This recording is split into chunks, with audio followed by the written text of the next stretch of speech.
Manon Aubry, tête de liste des Insoumis. Et puis tout d'abord, nous accueillons bien sûr la tête de liste des Républicains, François-Xavier Bellamy. Bonjour à vous. Bonjour. Merci d'être à nos côtés. Vous avez au moins un point commun avec Manon Aubry, c'est votre premier grand jury. Donc bienvenue. Et pour vous interroger à mes côtés, eh bien Alexis Brézet du Figaro et Christophe Jacubizine de TF1 LCI. Alors François-Xavier Bellamy, vous êtes la nouvelle star de la droite. Mais de quoi êtes-vous le nom? D'une nouvelle synthèse qui permettra à votre camp de s'unir dans la durée ou d'un conservatisme nouveau genre, défenseur en fait des fondamentaux de la droite. Sur l'immigration, notamment, au risque d'une confusion avec le Rassemblement national, Marine Le Pen, vers qui certains de vos électeurs se sont désormais tournés. Pouvez-vous encore les rattraper à l'occasion de ces élections européennes? Car après une véritable embellie, vous accusez dorénavant dans les sondages un net reflux. Nous en parlerons dans cette émission, bien sûr, avec vous, François-Xavier Bellamy, en qui Philippe de Villiers voit le futur, je cite, Emmanuel Macron. Mais avant cela, quelques questions d'actualité. La première vous est posée par Alexis Brézet sur l'affaire Lambert. Oui, on en parlait à l'instant, le cas de ce jeune garçon tétraplégique qui est dans un coma profond depuis une dizaine d'années. Normalement, demain, le CHU de Reims devrait arrêter les soins, ce qui le conduira à une mort certaine. La conférence des évêques s'est étonnée de la précipitation avec laquelle cette affaire a été menée. Vous avez dit que c'était quelque chose d'inhumain, mais certains vous rétorqueront que finalement, ça n'est jamais que l'application de la loi qui dit qu'il ne faut pas qu'il y ait d'acharnement thérapeutique. La vraie question, c'est, et c'est vrai que c'est une question complexe parce qu'aujourd'hui, la science et la médecine conduisent à des situations qu'on ne connaissait pas auparavant. La vraie question, c'est est-ce que l'alimentation et l'hydratation sont un soin ? Et si c'est le cas, nous sommes tous très malades. Parce que la dépendance de Vincent Lambert, c'est une dépendance à cette alimentation qui lui est effectivement prodiguée par un moyen technique puisqu'il ne peut plus s'alimenter seul. Et je crois que sur ce sujet, on devrait entendre le Comité international pour les droits des personnes handicapées qui dépend de l'ONU, oui. Qui est d'ailleurs lié à la France parce que la France a ratifié la charte qu'il a constituée et qui a écrit au gouvernement pour demander qu'on puisse mettre en œuvre une sauvegarde.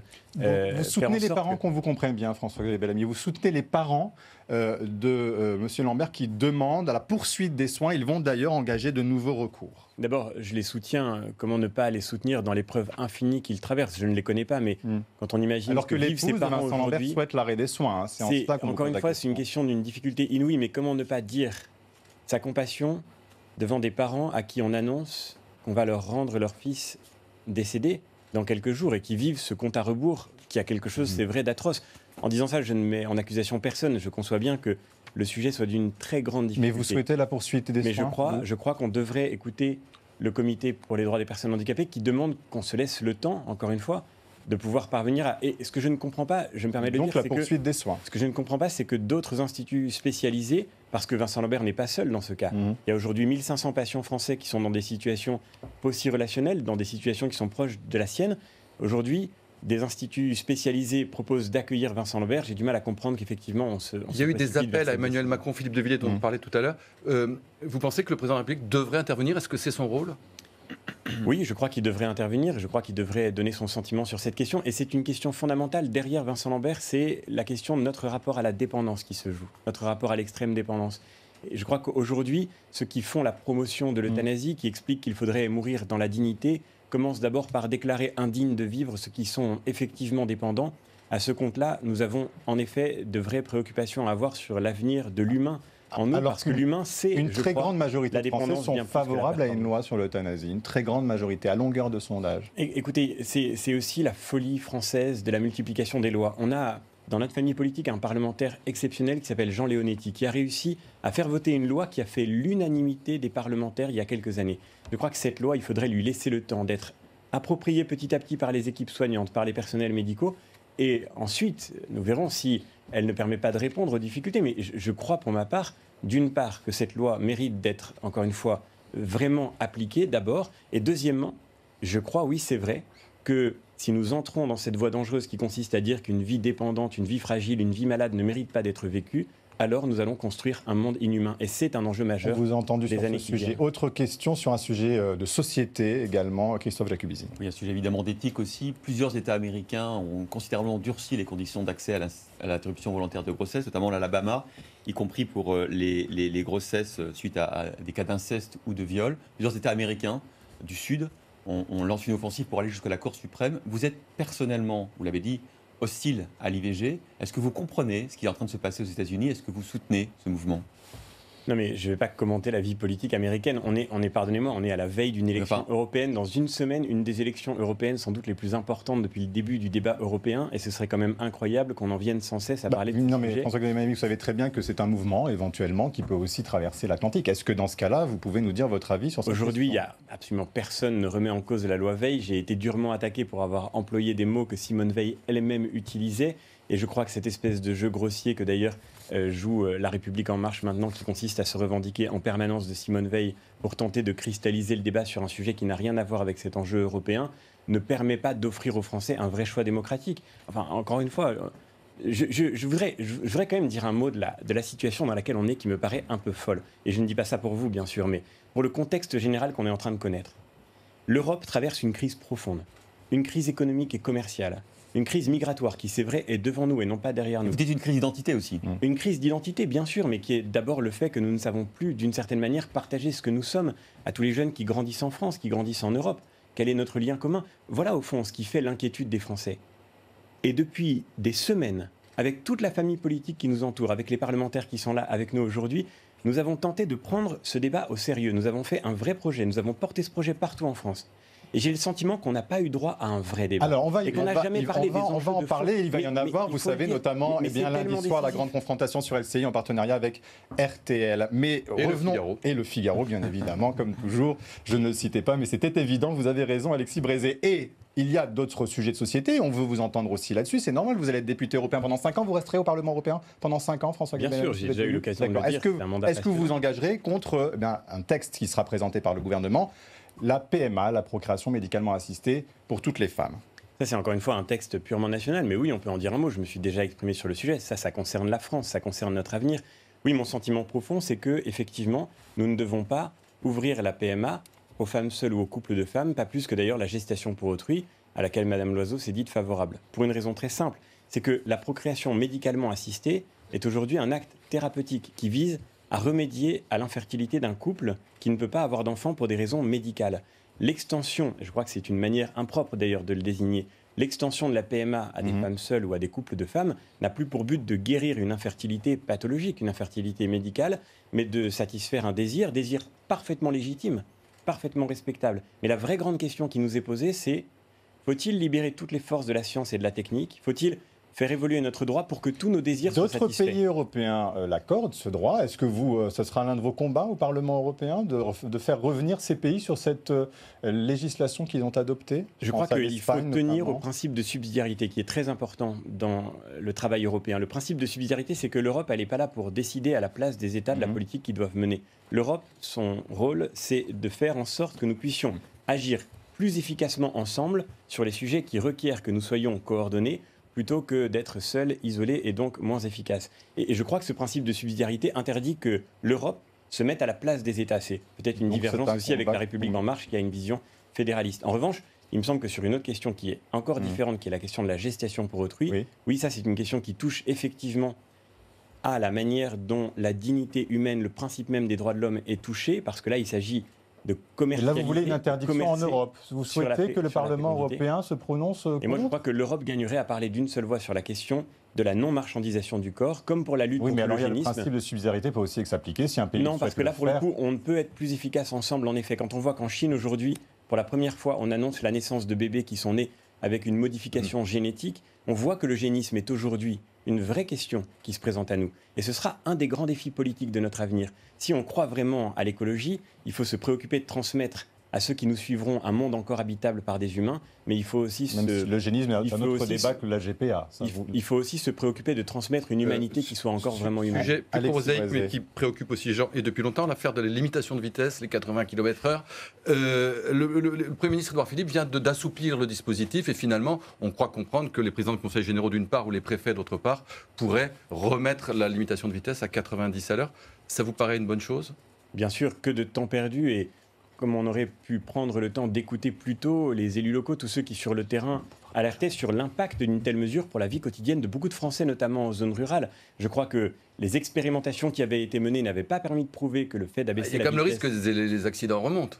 les expérimentations qui avaient été menées avant le passage aux 80 km/h n'avaient pas permis de démontrer que cette baisse de la vitesse faisait baisser le nombre d'accidents. Et donc aujourd'hui, il faut qu'on puisse revenir à la raison. Et je crois que ce qui compte, c'est de garantir aux Français, en particulier effectivement dans les zones rurales, qu'on ne va pas sans cesse multiplier des règles de plus en plus compliquées qui leur rendent la vie difficile.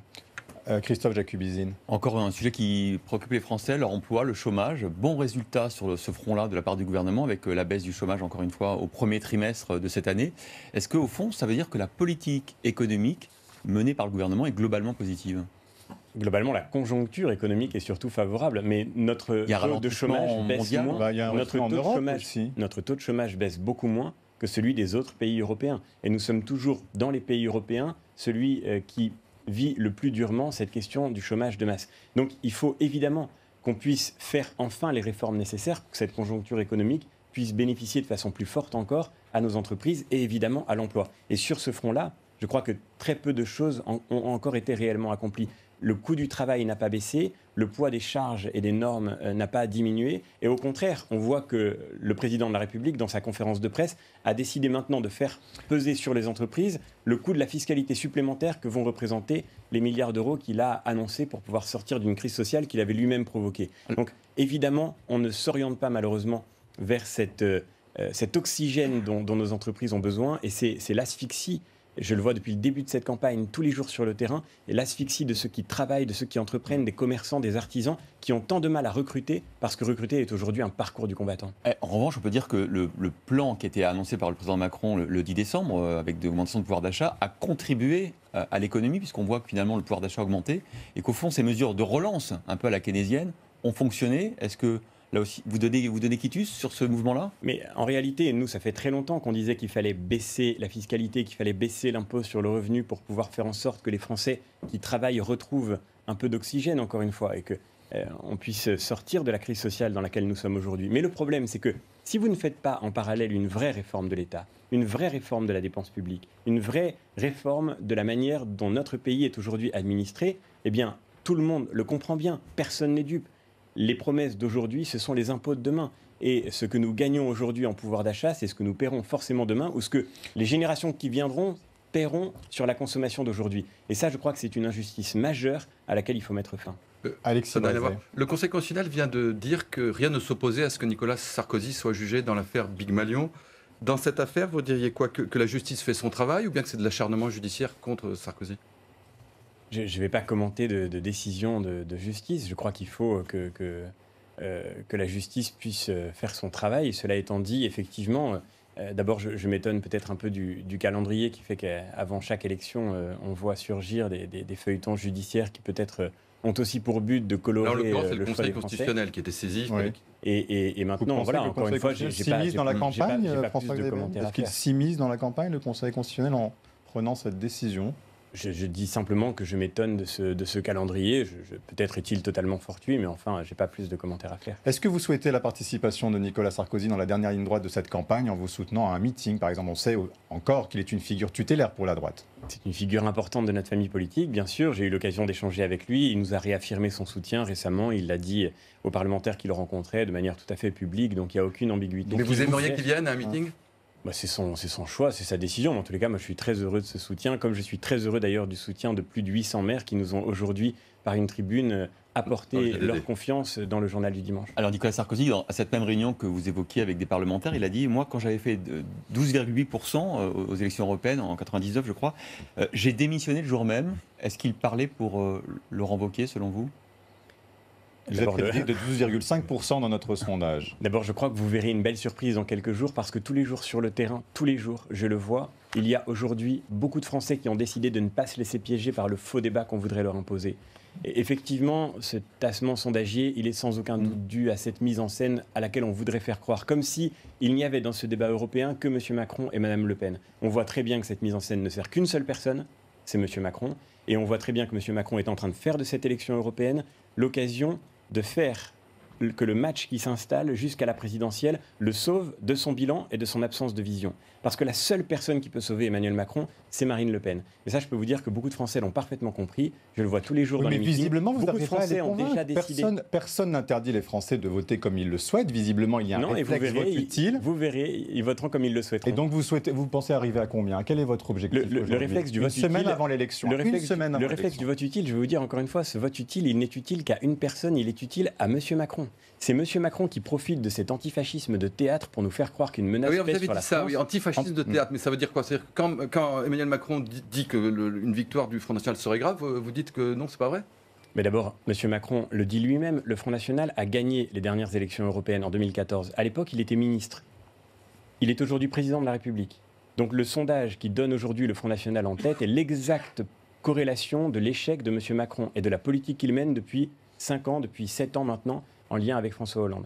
Et donc, je crois qu'il faut d'abord qu'il prenne les choses avec un peu plus d'humilité. Et deuxièmement, je crois qu'il faudrait qu'il permette au jeu démocratique de s'exprimer totalement, en reconnaissant qu'en effet, il n'y a pas aujourd'hui, c'est faux, un match entre M. Macron et Mme Le Pen. Moins de 20% des Français, si on écoute les enquêtes d'opinion auxquelles vous vous référez, moins de 20% des Français qui pourraient aller voter se reconnaissent dans ce clivage. Moins de 20% sont rassemblés par M. Macron et par Mme Le Pen. En 2017, et donc, ça veut dire, vous avez dû faire un choix. Quel a-t-il été ce choix au second tour de la présidentielle de 2017 entre Marine Le Pen et Emmanuel Macron? J'ai déjà répondu à cette question en répondant que je ne répondrai pas à cette question pour une raison très simple. C'est que précisément tout le travail que nous faisons aujourd'hui, avec Agnès Evren, avec Arnaud Danjean, avec tous mes colistiers, c'est d'apporter une vraie alternative à la France. Et je crois qu'au fond, on voit bien que M. Macron et Mme Le Pen font système pour asphyxier la démocratie française. Mais vous mettez un signe égal entre Emmanuel Macron et Marine Le Pen, c'est-à-dire, encore une fois, on vous repose la question, est-ce qu'une victoire du Front National serait un danger pour la France, ou vous estimez que cela équivaut aussi à une victoire d'Emmanuel Macron? Je vais peut-être vous choquer en disant ça, mais le danger pour la France, c'est pas la victoire du Front National. Le danger pour la France, c'est tout ce qui cause les succès du Front National. Le danger pour la France, c'est la crise économique. Le danger pour la France, c'est le chômage de masse. Le danger pour la France, c'est le désespoir dans lequel beaucoup de Français sont en train de s'abîmer. Le danger pour la France, c'est l'immigration massive que nous ne savons pas maîtriser.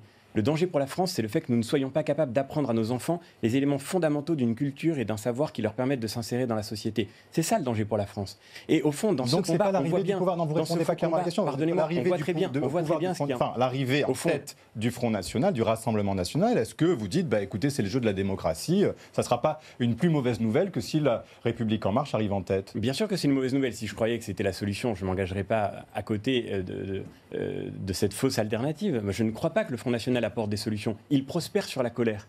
Mais enfin, s'attaquer au Front National, ça n'a jamais fait baisser le Front National. C'est la vieille stratégie de François Mitterrand, à quoi l'on voit d'ailleurs que M. Macron reprend les techniques de la gauche à laquelle il appartient toujours. C'est la vieille stratégie cynique qui consiste à faire... Alors du coup, il instrumentalise le Front National. Moi, vous voyez, M. Macron rentre dans cette campagne en disant, il l'a dit en Roumanie, je vais mettre toute mon énergie pour battre Marine Le Pen. Eh bien, il aurait peut-être pu mettre toute son énergie pour réformer la dépense publique. Il aurait pu mettre toute son énergie pour faire en sorte de sortir de la crise écologique. Il aurait pu mettre toute son énergie pour s'investir sur ces grands sujets. En réalité, M. Macron est très heureux que Mme Le Pen soit aujourd'hui face à lui, parce qu'il sait très bien qu'encore une fois, c'est sa seule chance d'être réélu en 2022.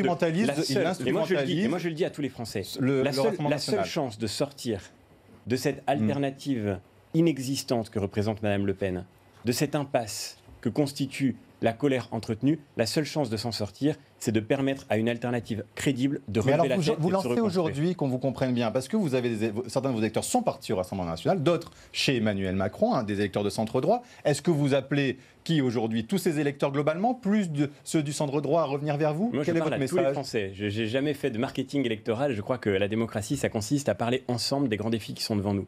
Et moi, je dis encore une fois, M. Macron rentre dans cette campagne en disant « je suis contre Mme Le Pen », Mme Le Pen en disant « je suis contre M. Macron », eh bien nous voulons nous attaquer aux problèmes des Français. Et c'est par là que la politique Les interventions d'Emmanuel Macron, par voie d'interview, dans cette campagne, vous paraissent légitimes ou non? Vous vous dites que c'est normal, ou vous trouvez que ce n'est pas normal que le président de la République prenne parti? Non, moi j'ai aucun problème avec le fait que le président de la République s'implique dans ce débat, c'est son droit le plus entier, et je ne lui conteste pas le fait d'assumer une vision, mais je souhaiterais qu'il assume une vision, plutôt que de nous expliquer avec des trémolos dans la voix, en jouant sur une inquiétude artificielle, que Marine Le Pen est le grand danger. Vous appelez l'antifascisme de théâtre. Christophe Jacubizine. Est-ce que pour mettre fin à la politique d'Emmanuel Macron, comme que vous avez dénoncé, est-ce que l'union des droites, c'est à terme une perspective? Marion Maréchal l'ouvre, pas Marine Le Pen, et vous?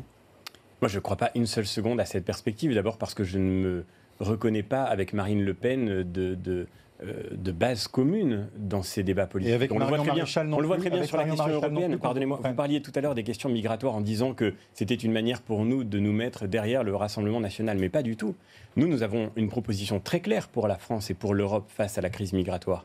Nous disons qu'il faut bien sûr maîtriser les frontières françaises et faire en sorte que chaque pays maîtrise sa politique migratoire tout en gardant la liberté de circulation que nous avons conquise aujourd'hui, mais que pour cela, il faut travailler ensemble en Europe. Nous ne croyons pas, contrairement à M. Macron, que l'Europe devrait se contenter seulement de répartir des quotas de migrants sur le territoire européen, mais nous ne croyons pas, contrairement à Mme Le Pen, que c'est en déconstruisant l'Europe que nous serons plus forts. Sur cette histoire de frontières... Et c'est très important. Il n'y a pas de base commune sur ce plan. Mais je ne me reconnais pas du tout dans la déconstruction de l'Europe que propose Mme Le Pen et qu'elle a pratiquée au cours des années passées au Parlement européen. Sur cette affaire de frontières, il y a quelque chose de pas absolument clair. C'est que vous dites à la fois il faut les frontières extérieures, des frontières intérieures, et vous dites mais c'est temporaire, transitoire, le temps que... Mais est-ce qu'il ne faudrait pas dire tout simplement, rétablissons les frontières intérieures et puis on n'en parle plus? Non, ce que nous disons, mais ça voudrait dire on sort de Schengen, ce que vous ne dites pas. Ce que nous disons, c'est qu'il faut travailler ensemble pour défendre les frontières extérieures de l'Europe et de l'espace Schengen. Il faut faire en sorte que les demandes d'asile soient désormais effectuées à l'extérieur de l'Europe, parce que sinon, nous allons continuer avec cette impuissance qui fait tant de drames en mer Méditerranée et qui conduit dans une impasse tant de jeunes venus d'Afrique qui rêvent d'un Eldorado qu'en fait ils ne trouveront pas. Mais nous disons simultanément que chaque pays doit pouvoir maîtriser sa politique migratoire. Et ça... Donc on rétablit les frontières aux frontières des pays. Non. Chaque pays doit pouvoir maîtriser sa politique migratoire, les conditions dans lesquelles il accueille et dans lesquelles il donne le droit de séjour aux personnes qui viennent chez lui, et qu'il est pour cela nécessaire, c'est vrai, de pouvoir maintenir cette dérogation qui existe aujourd'hui dans le code Schengen, qui permet aux États de faire des contrôles ciblés à leurs frontières quand c'est nécessaire, parce que s'il y a une crise migratoire qui se produit, la fragilité d'un État ne doit pas rejaillir sur tous les autres. C'est déjà, je me permets de terminer, c'est très important, c'est déjà le cas aujourd'hui. C'est-à-dire qu'aujourd'hui, vous avez des dizaines de milliers de personnes qui ont été arrêtées à la frontière franco-italienne, mais ça n'a jamais empêché les travailleurs transfrontaliers de passer, ça n'a jamais empêché les Européens de bénéficier de la libre circulation. Il faut prolonger ce dispositif Il faut effectivement temporaire. Absolument prolonger ce dispositif temporaire. Vous dit vous êtes un homme politique conservateur. Est-ce que vous acquiescez ou pas? Ce qui m'amuse beaucoup, c'est ce besoin de tout réduire à des étiquettes, mais je comprends que ce soit parfois nécessaire. J'ai écrit un livre, Demeure, il y a quelques mois, dans lequel j'expliquais que le conservatisme en soi ne pouvait pas résumer une proposition politique pour le temps de crise que nous connaissons. Mais passons. Je serais d'accord pour vous dire qu'effectivement, dans l'époque dans laquelle nous sommes, l'un des enjeux fondamentaux, c'est de pouvoir sauver ce qui doit être transmis aux générations qui viennent. Et je pense bien sûr à la question de cet environnement que nous avons besoin de rééquilibrer, que nous avons besoin de protéger. Je pense aussi, évidemment, à notre culture, à notre civilisation. Parce que Marion Maréchal, par exemple, Marion Maréchal dit « Je suis une femme de droite conservatrice ». Voilà. Et sur ce plan-là, on se dit est-ce que les passerelles entre vous sont vraiment impossibles? Vous voyez, une raison supplémentaire, c'est vrai que moi, pour ma part, je ne crois pas qu'il faille définir une proposition politique par le conservatisme. Le conservatisme est une tradition politique intéressante, féconde, mais en tant que tel, le conservatisme a été pensé dans une époque qui n'était pas en crise comme la nôtre. Et je ne crois pas que le conservatisme peut, à lui seul, répondre aux défis de l'avenir. Alors, pardon. Non, on va en venir à votre programme dans le fond. C'est l'heure de notre rubrique Question Express. Le grand jury, Question Express. Alors François-Xavier Bellamy, 5 propositions pour ou contre la fin de la règle des 3% de déficit. Contre, bien sûr. Il faut qu'on arrive à équilibrer notre budget. Et d'ailleurs, les 3% sont évidemment déjà le signe d'un échec collectif. Un État qui transmet à ceux qui le suivront seulement des dettes et des déficits est un État qui est intérieurement déjà fragile. Supprimer le Parlement à Strasbourg en gardant Bruxelles. Contre, absolument. Nous proposons, au contraire, s'il faut mettre fin à cette dualité des sièges du Parlement, de ne garder que le siège de Strasbourg, celui qui figure dans nos traités, parce que Strasbourg, c'est le cœur de l'Europe. C'est 114 millions d'euros par an pour quelques jours de séance à Strasbourg. Exactement. S'il faut supprimer la dualité des sièges qui effectivement on supprime coûte cher, Bruxelles. On supprime Bruxelles. Et vous faites un bras de fer avec l'Allemagne là-dessus? Hop là, je m'emporte. Votre verre d'eau est tombé. Bien sûr, ce sera un bras de fer. Ce sera un bras de fer si nécessaire aussi avec, y compris nos propres alliés allemands. Au sein du PPE, ça a été l'occasion pour La République En Marche d'entretenir quelques fake news sur notre propre position, mais nous avons toujours été clairs, nous tenons au siège de Strasbourg. Un salaire minimum européen? Évidemment non. C'est vraiment la fausse bonne idée à l'état pur. D'abord, la plupart des pays européens ont déjà un salaire minimum. Ceux qui nous font de la concurrence déloyale sont aujourd'hui ceux qui ont un salaire minimum qui correspond aux standards que Mme Loiseau exprime. Donc cette proposition n'aurait aucun effet concret, aucun. La vraie question, c'est d'obtenir une vraie révision des travailleurs détachés. Cette révision que le gouvernement n'a pas obtenue, nous nous battrons pour Vous avez voté quand même la révision qu'a proposé le gouvernement, qui change un peu les choses, c'est parce qu'on paye quand même le salaire minimum de l'État où on travaille. Vous l'avez voté. C'était un premier pas. Évidemment qu'il fallait le voter. l'idée, c'était d'avoir un travail égal, salaire égal, mais on sait que le vrai problème, c'est les charges sociales. Et c'est la raison pour laquelle il faut qu'on arrive à avoir une vraie révision. Je le dis tout simplement, il fallait évidemment la voter parce que c'était un premier pas, mais en acceptant qu'on ne fasse que ce premier pas, le gouvernement a sans doute manqué une chance historique d'obtenir une révision complète dont nous avons vraiment besoin. Un budget de la zone euro, François-Xavier Bellamy, pour ou contre ? Contre, évidemment aussi. Le budget de la zone euro, d'abord, personne n'y croit en Europe, surtout quand ce budget de la zone euro est proposé par l'État qui est aujourd'hui, grâce à M. Macron, 28e sur 28 en matière de déficit public. Évidemment, quand vous proposez aux Allemands de mutualiser nos dettes, ils vous regardent avec un peu d'ironie. La vraie question, c'est comment est-ce que nous allons faire les réformes nécessaires pour pouvoir faire en sorte de retrouver notre compétitivité. Cette tension qui monte avec l'Allemagne, entre l'Allemagne et le gouvernement, et même maintenant, vous nous le dites vous-même, entre vous et l'Allemagne, c'est quelque chose qui vous préoccupe ? Alors nous et l'Allemagne, pas du tout. Nous, là, vous dites on va faire un bras de fer avec les Allemands. On a des points de désaccord, mais ça, c'est le dialogue européen. Allemand avec qui vous êtes alliés au sein du PPE. Au sein du PPE, bien sûr. Nous, on a un lien fort avec la famille politique allemande de la CDU-CSU qui est au PPE. C'est cette famille qui veut fermer Strasbourg. Mais encore une fois, on a des désaccords. Ça ne veut pas dire qu'il y ait des tensions. On a passé une journée de campagne avec Manfred Weber, qui est le tête de liste de la CDU-CSU et du PPE en Allemagne. On a fait un meeting commun. On a une relation qui, au contraire, est excellente et très constructive. Et je crois que c'est très important que les Français comprennent que cette relation sera là pour les servir demain, parce qu'il faut en effet que la voix de la France sorte de cette fragilité dans laquelle M. Macron nous a enfermés. Jamais on avait entendu une chancelière allemande, et Mme Merkel en particulier, avoir des mots aussi durs sur un président de la République relations française. conflictuelles. Et ça, c'est très préoccupant pour la France. Et si d'ailleurs Mme Kramp-Karrenbauer a proposé qu'on supprime le siège de Strasbourg, possible de Mme Merkel. C'était le signe de cette fragilité de la France qui fait qu'aujourd'hui, elle est moins considérée dans le débat européen. Dernière proposition, changer les traités européens, pour ou contre, François-Xavier Bellamy ? Sans doute pour, ce sera nécessaire sur un certain nombre de sujets. Ce sera nécessaire en particulier parce que c'est une des propositions que nous faisons pour inscrire la mention de nos racines dans nos traités fondateurs. On a besoin de dire ce qu'est l'Europe, de dire qu'elle est une civilisation. C'est pour ça qu'il faut les limiter, on peut encore changer les traités européens. Mais ça n'est pas un préalable à toutes les propositions que nous faisons. Nous avons raisonné dans la plupart de nos propositions à traité constant pour que ces propositions puissent être mises en œuvre concrètement, de manière rapide et simple. Cela étant dit, il y aura évidemment un jour ou l'autre, bien sûr, une révision des traités, parce que l'Europe devra avancer et s'ajuster sur quelques points. Dernière question, Christophe Jacubizine. Alors vous prenez une forme de protectionnisme, la fin de la naïveté européenne en matière commerciale, simplement. Vous avez voté, enfin vos députés, encore une fois, UMP avaient voté, 60% d'entre eux, la ratification du traité CETA avec le Canada. Ce n'est pas une contradiction entre ce que vous dites et ce que vous faites ? Nous, ce que nous disons, c'est qu'il faut sortir de la naïveté et qu'il faut réussir à exiger de nos partenaires commerciaux une vraie réciprocité. Nous ne sommes pas pour nous renfermer entre quatre murs. Nous croyons à la fécondité de l'échange, à la liberté du commerce, et nous croyons d'ailleurs à la force de nos entreprises, de nos savoir-faire, de nos artisans, de nos ouvriers, de nos agriculteurs. Sur il faut que les traités de libre-échange, il n'y a pas de contradiction. Il faut que les traités de libre-échange soient votés lorsqu'ils peuvent servir nos producteurs, nos agriculteurs, et nos entreprises et nos emplois. Et le CETA a permis, par exemple, de protéger plus de 70 appellations d'origine, par exemple dans le secteur de l'agriculture. On voit qu'il y avait effectivement des atouts à en retenir. Ça n'était pas aussi dénué d'inquiétude. C'est pourquoi certains de nos parlementaires ne l'ont pas voté. Par exemple, le Mercosur, qui lui est un accord qui menace directement notre filière. Cet accord-là est très dangereux. Là, on est sûr que personne ne le votera, celui-là. Bien sûr. Et non seulement personne ne le votera de notre famille politique, mais c'est même notre famille politique. Voilà, et Michel Dantin en particulier. C'est Michel Dantin qui a permis de stopper les négociations sur le Mercosur. Je m'inquiète de la position du groupe ALDE que M. Macron et ses parlementaires rejoignent dans quelques jours, parce que ce groupe ALDE est un groupe qui, lui, pour le coup, fait du libre-échange. Voilà un engagement clair que vous venez de prendre sur le Mercosur. C'était votre grand jury. On se retrouve merci à vous. On se retrouve dans quelques instants pour la seconde partie avec Manon Aubry, tête de liste des Insoumis. À tout de suite.